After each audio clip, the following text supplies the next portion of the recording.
Paz e graça, queridos e amados irmãos. Hoje nós vamos falar sobre os 10 pecados capitais contra a nossa alma. É uma mensagem que Deus me deu em 2016. 2016 é uma mensagem que Deus me deu que vai abençoar o seu corpo, a sua alma, o seu coração. E essa mensagem, todo ano, eu trago um estudo sistemático, bíblico, central dessa mensagem. É o seguinte, os 10 pecados capitais contra a sua alma. Eu desenvolvi essa apostila. Se você quiser, aonde você quiser, eu posso tirar uma xerox, mandar para você. Pode pregar à vontade, né? Não tem problema nenhum. Tá tudo aqui, o esboço, tudo aqui. Inclusive coloquei no YouTube, a primeira mensagem no YouTube, de forma gráfica, né? E eu coloquei no meu primeiro vídeo no YouTube. Esse estudo ou pregação tem como objetivo trazer vida para muitas pessoas que vivem uma vida cristã sem propósito, porém miseráveis. Deus nos inspirou a fazer esse estudo com o tema Os 10 pecados capitais contra a sua alma, o que perturba a sua alma. Receba a cura, ou seja, para cada veneno eu coloco um antídoto, que fatalmente atinge a sua vida por inteiro. Chamamos esses pecados de sutis, astutos e sagazes, pois foge daqueles pecadões, entre aspas, da máxima cristã: roubar, matar, se prostituir, dentre tantos outros relevantes. No entanto, esses pecados são tão nocivos e devastadores quanto estes: matar, roubar e prostituir. Lembrando que esses três apenas são consequências de algo que está errado com nossas almas. Porém, vamos direto à causa. Cantares 2,15 diz: apanhai as raposinhas que fazem mal às vinhas, porque nossas vinhas estão em flor. Quero salientar que, embora aparentemente leves, tais pecados são diabólicos, pérfidos e sórdidos. No entanto, depende de você ser vencido por eles ou vencê-los e subjugá-los, e ter uma vida abundante e feliz. Deuteronômio 30:19 diz: o céu e a terra tomo hoje por testemunha contra ti, que propus a vida e a morte, a bênção e a maldição. Escolhe, pois, a vida para que vivas tu e tua descendência. Gênesis 4:7 diz: o pecado já é a porta, mas cabe a ti dominá-lo. Antes de nós entrarmos no primeiro tópico, é imperativo que você saiba 3 considerações e orientações pertinentes e contundentes. Primeiro, pessoas ferem porque foram feridas. Pessoas ferem porque foram feridas.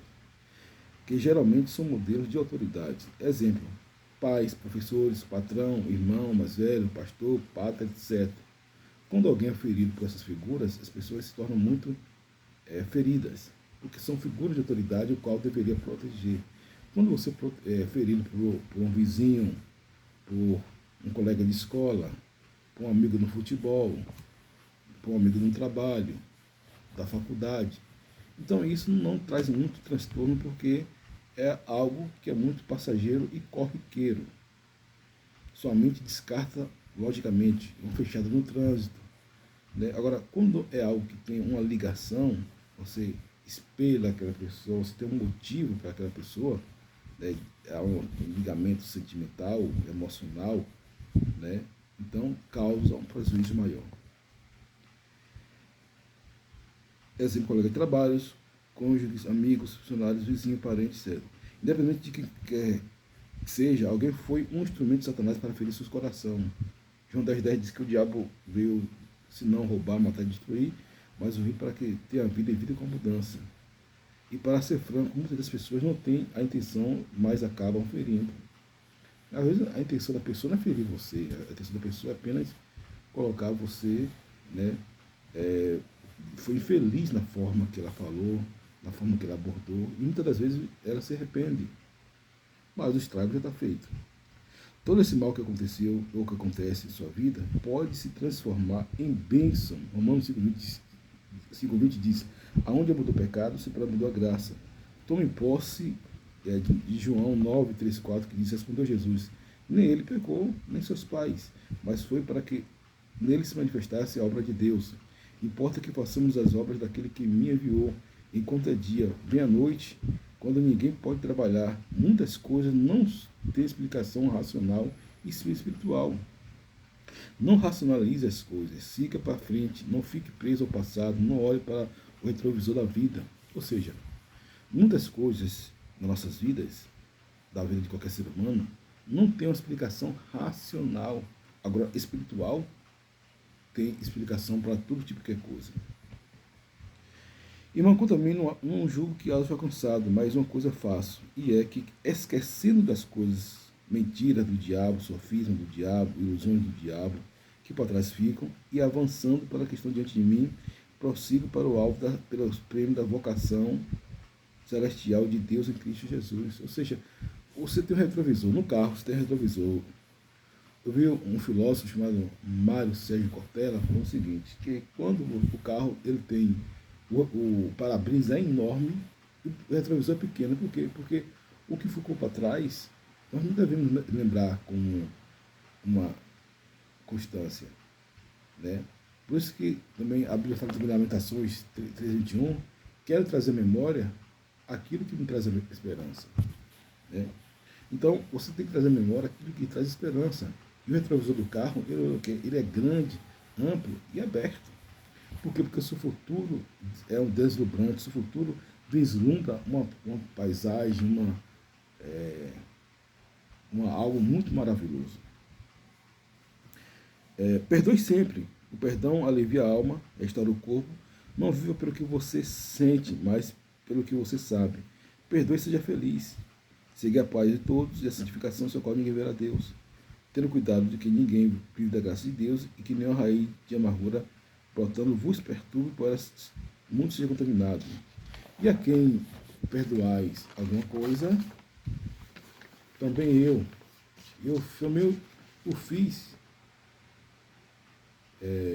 Também, pois o que eu também perdoei, se é que tenho perdoado, por causa de vós, fiz na presença de Cristo, para que Satanás não leve vantagem sobre nós. Quantas vezes preciso perdoe? Então Pedro, aproximando-se dele, lhe perguntou, Senhor, até quantas vezes pecará o meu irmão contra mim e eu lhe hei de perdoar? Até 7? Respondeu-lhe Jesus, não digo até 7, mas até 70 vezes 7. Tema da mensagem, nós não entramos ainda nos 10 pecados capitais, vamos entrar agora. Tema da mensagem, os 10 pecados capitais contra a sua alma. Isaías 61, versículo 1 diz que o Espírito do Senhor está sobre mim, porque o Senhor me ungiu a pregar boas novas aos quebrantados de coração, a proclamar a libertação aos cativos e pôr a liberdade aos algenados, e a pregoar o ano aceitável do Senhor, o dia da vingança do nosso Deus, a consolar todos os que choram, e por os que em Sião estão em luto, uma coroa em vez de cinza, óleo de alegria em vez de pranto, veste de louvor em vez de espírito angustiado, a fim de que se chame carvalho de justiça plantado para o Senhor, para a sua glória. João 8:32, conhecerei a verdade, a verdade o libertará. João 3:8, pois se o Filho de Deus, para isso se manifestou o Filho de Deus, para desfazer as obras do diabo. Qual é o primeiro pecado? O primeiro pecado é a murmuração, que é, como diz a Bíblia, lá no livro, no Antigo Testamento, que aqueles que murmuraram foram destruídos pela destruidor. O que é murmuração? É falar mal de alguma coisa, de alguém, se lamentar por um objetivo não alcançado. Reclamações, persistência. Para com isso, glorifique a Deus, adora o Senhor e renove sua mente diariamente. Filipenses 2,14, fazem tudo sem murmuração e sem contendas. 1 Coríntios 10:10, não murmureis como também alguns deles murmuravam e pereceram pelo destruidor. Reconhece-te em todos os teus caminhos e ele direitará as tuas veredas. Ou seja, a Bíblia ela tem um mandamento claro quanto à murmuração. Porque eu falei que são pecados sutis, astutos, sagazes, porque são pecados que são leves, né? Por exemplo, um cidadão que comete um pecado, um cristão que comete um pecado de lascívia, promiscuidade, roubo, estelionato,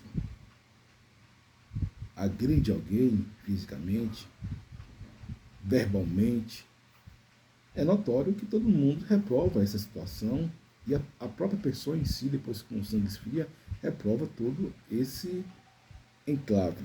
Porém, esses pecados são sutis, por quê? Porque na cabeça de muitos cristãos, murmuração é um pecado que é permitido, mas não pode, porque murmuração é você se infligir contra Deus. Pastor, eu posso me desabafar? Desabafar sim. A Bíblia fala que nós devemos lançar as nossas sociedades sobre Deus, que Ele tem cuidado de nós. Um desabafo é totalmente diferente de murmuração. Murmuração, ela inflige a Deus. O desabafo não. O desabafo, você ganha a graça de Deus. A comiseração, sentir-se mal com o sucesso dos outros e se lamentar pelo seu fracasso. Chega de lamber feridas, tem atitudes, pense positivo. É quando você se sente mal pelo sucesso dos outros. Por exemplo, tem grandes pregadores que eu admiro, que eu gosto, mas eu vou me sentir mal pelo sucesso dele? Pelo contrário, eu vou celebrar e aprender com eles. Mas, porém, tem gente que se sente mal. Tem um YouTube chamado Zaqueu Moreira, que ele fica incomodado com o sucesso de grandes pregadores. Ele ataca Hernando Dias Lopes, ele ataca a igreja presbiteriana, em vez de eles orar ao Senhor, agradecer pela vida dessas pessoas. Por quê? Porque eles pegam pontos que são neutros, que são pontos que a Bíblia não dá uma definição, como escatologia. A escatologia, gente, você pode crer do jeito que você quiser, acabou. A escatologia, você crê do jeito que você quiser. Se você crê e descrê, não importa, você crê do jeito que você quiser, você não agrava 1 milímetro a sua fé. Você não ofende 1 milímetro a Deus. Não. Porque a escatologia tem campo para toda a interpretação. E porque uma pessoa é pré-tribulacionista, ou mesmo tribulacionista, ou amilenista, não significa dizer que a pessoa está contra a palavra ou que está contra o outro. Não, é igual os presbiterianos, que eles, né, têm uma doutrina diferente do Batista, que tem uma doutrina diferente da Assembleia de Deus, mas seguem os 5 princípios dogmáticos. Jesus veio em carne, né? Jesus veio em carne. Jesus veio de uma, Jesus não pecou, Jesus morreu, Jesus ressuscitou e Jesus vai voltar. Né? É isso que você precisa crer. Né? Jesus é Senhor e Salvador, só Jesus salva. Essas coisas que são muito básicas, que até uma criança de 2 anos sabe. A autopiedade é um sentimento e emoção ou comportamento de pena de si mesmo, desvalorização de si próprio diante de um evento estressante. Né? Chega de lamber feridas, tenha fé. A autopiedade, gente, como você já viu aquele sujeito que ele fica com pena de si mesmo diante de um evento estressante, ele começa a se deplorar. Né? E a autopiedade é o orgulho invertido, como a lamúria e a completa inferioridade. Mas a autopiedade é quando o cidadão começa a se menosprezar, né? Ele fica muito ali, aquela menosprezação, né? Você, como eu falei, reconheça a habilidade que Deus lhe deu, reconheça o que Deus fez na sua vida, né? Você precisa ter um amor próprio. Lamúria, se lamentar pelo fracasso, oportunidade da vida que foram perdidas. Expressões de queixa ou de sofrimento, lenga-lenga, falação duradoura e persistência. Né? Ou seja, gente, Deus ele cria todas as coisas. Eu já falei aqui que tinha 10 agendas que tinham só estudo. E Deus mandou eu queimar aquelas agendas para me dar estudo novo. E desse estudo, nós estamos aqui. Eu estou falando para vocês. Né? Então, é se lamentar pelo fracasso. Eu perdi no vestibular, eu perdi uma matéria na faculdade, eu perdi um emprego, eu perdi isso, perdi aquilo. Gente, Deus cria novas coisas, Deus vai trazendo nova oportunidade. A pastor Martin tem aquele ditado que diz que oportunidade perdida, pedra lançada e palavra falada não volta atrás. Verdade. Agora, só que Deus pode fazer o melhor com isso. Não volta aquela oportunidade, mas vai haver outra oportunidade melhor para a sua vida. Então, você não pode ficar lambendo feridas, dizendo, acabou tudo porque eu perdi o vestibular, que eu perdi uma entrevista de emprego, porque eu perdi um concurso público. Não, isso não tem nada a ver, que eu me passei na faculdade, na universidade, tudo isso é uma conversa fiada.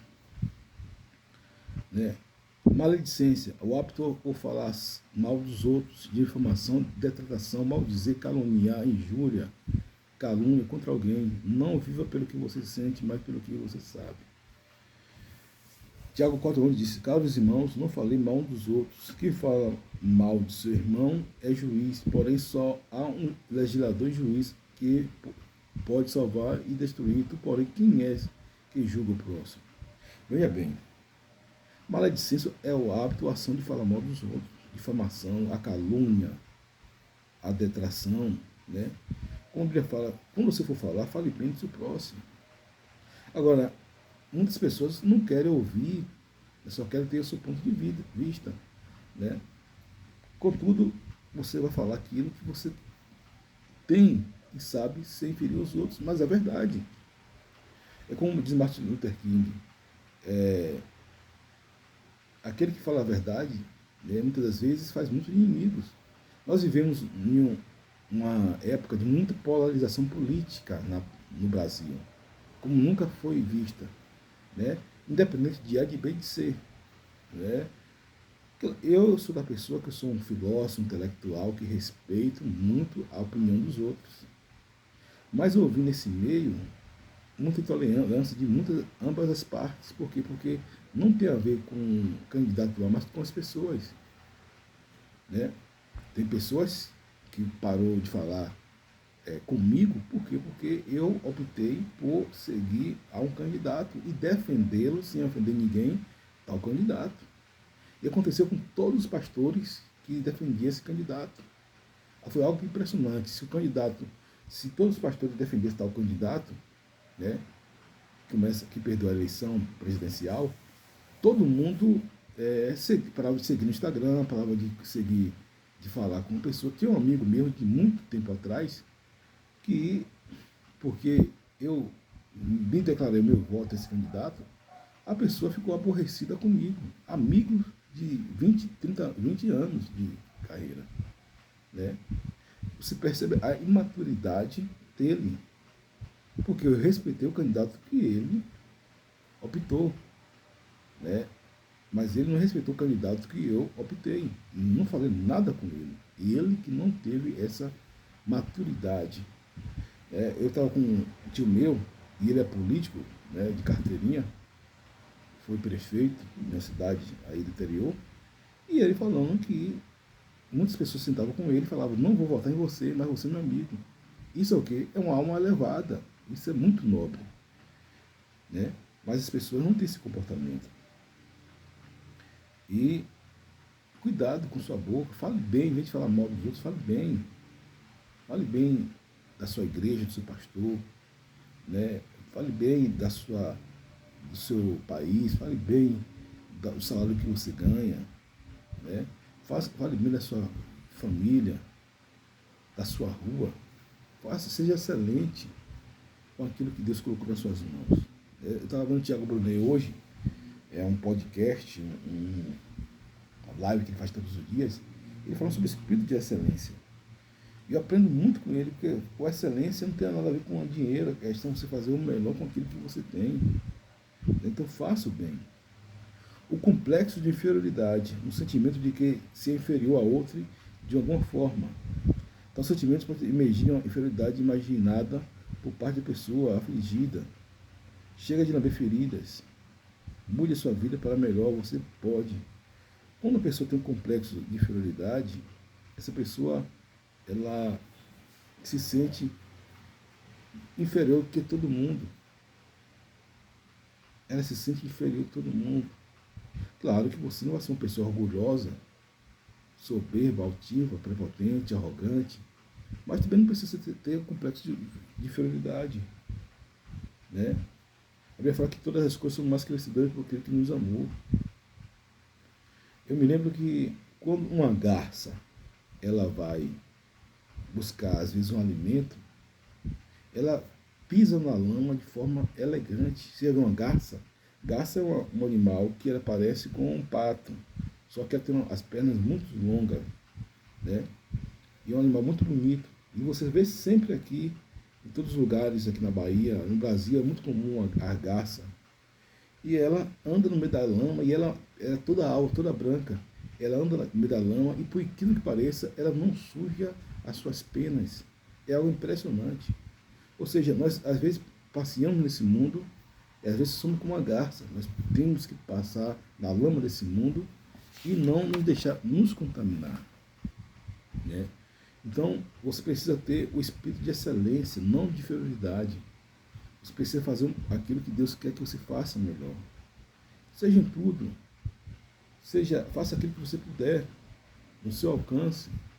Não inveje os outros, porque os outros estão assim, está assado. Não. Faça de acordo com o que Deus colocou na sua vida. A justiça própria, se sentir dono da razão, culpar os outros e nunca a si mesmo. Culpa a Deus, se sente justo e injustiçado com tudo que aconteceu com ele.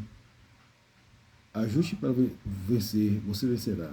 Toda a nossa justiça é como trapo de justiça. Isaías 64:6. Você vê aquela pessoa que ela é o dono da razão, culpa os outros, nunca a si mesmo. Gente, uma das armas mais forte que tem é o quebrantamento e arrependimento. A gente fala com o coração contrito e arrependido, Deus não desprezará. Toda vez que você vê alguém com o coração contrito e arrependido, você vê o Espírito Santo atuando naquela pessoa. De uma forma verdadeira. Não é essa maquiagem que a gente vê na televisão, não é essa ignomínia, esse sofisma, essa mentira, essa falsidade que a gente vê em algumas pessoas, na novela, na televisão, na própria vida real. Não, é uma coisa verdadeira, o quebrantamento e arrependimento. Quando você consegue quebrantamento e arrependimento, você deixa Deus trabalhar. E tem gente que se acha dono da razão, né? Dono da razão.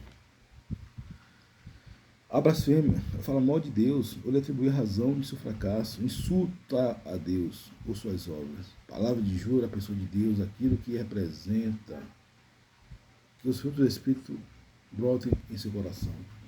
Então, tem gente que culpa Deus. Chega com a expressão, vou perdoar Deus. Às vezes acontece algo drástico na pessoa, a pessoa começa a culpar Deus. Deus porque o Senhor permitiu isso, Deus porque o Senhor permitiu aquilo.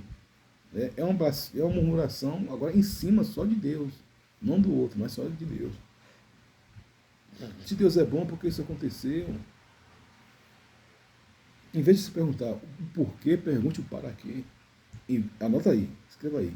Em vez de se perguntar o porquê, pergunte o para quê. Né? Então, a blasfêmia, quando o cidadão ele vai, né, de encontro contra Deus. Porque a blasfêmia é uma transgressão, né? É um pecado de transgressões que é um sacrilégio.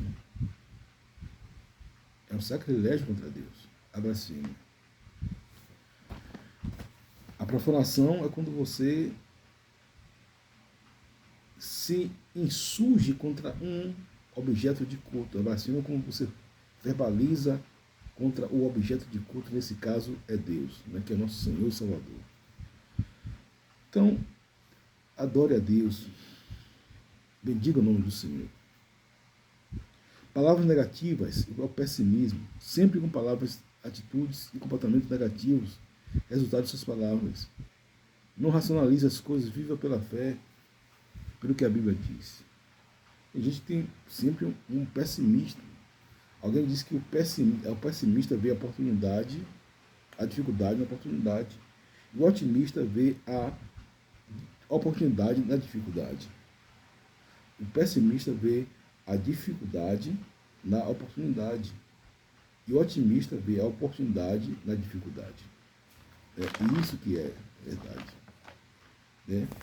Então, seja otimista, declare, mude seu ambiente, fale palavras que vai abençoar do seu ambiente. A instabilidade emocional, falta de firmeza, nunca termina o que começa, insegurança. Gente, não dá para trabalhar com pessoas que inseguros, pessoas que não terminam aquilo que começam. Né? Você precisa trabalhar essa questão na sua vida, começar e terminar. Pedir forças a Deus. Pedir forças a Deus. Né? Se você começou um curso, termine aquele curso. Se você começou uma dieta, termine aquela dieta. Se você começou um trabalho, termine aquele trabalho. Se você começou a leitura bíblica, termine. Se você tem um plano de emagrecer, dê vazão a esse plano. Então são os 10 pecados capitais contra a nossa alma. A murmuração, em primeiro lugar, a comiseração, em segundo lugar, a autopiedade, em terceiro lugar, a lamúria, em quarto lugar, a maledicência, em quinto lugar, o complexo de inferioridade, em sexto lugar, a justiça própria, em sétimo lugar, a blasfêmia, em oitavo lugar, palavra negativa, em nono lugar, estabilidade emocional. Pois bem, agora, qual a conclusão? Quando você comete esses 10 pecados capitais contra a sua alma, vem toda sorte de impureza em seu corpo que leva você a cometer as obras da carne. Egoísmo, egocentrismo, inveja, vaidade, mentira, medo, pornografia, suicídios, vingança, idolatria, glutonaria, preguiça. Gálatas capítulo 5, versículos 16 a 17. Né? Então, Deus te encherá de risos de alegria. Salmo 126, versículo 3. Quando o Senhor trouxe cativeiros que voltavam a Sião, era com os que sonhando. Né? Então a sua boca se encheu de riso e nossa língua de cânticos. Então se dizia entre as nações, grandes coisas fez o Senhor por eles, se grandes coisas fez o Senhor por nós, por isso estamos alegres. Então Deus vai te levar desse cativeiro. Você identificou o seu pecado aí? Né? O que causa esse pecado? O orgulho, a covardia, ressentimento, inveja, incredulidade. Você precisa ver a fonte, que é a fonte. E aqui é a causa, a fonte. E aqui são os sintomas, né? Murmuração, comiseração. E qual o antídoto? É a adoração a Deus. Nós vamos entrar posteriormente, mas nos antídotos contra os 10 pecados capitais contra a sua alma. Amém? Que Deus abençoe a você grandemente com esse vídeo.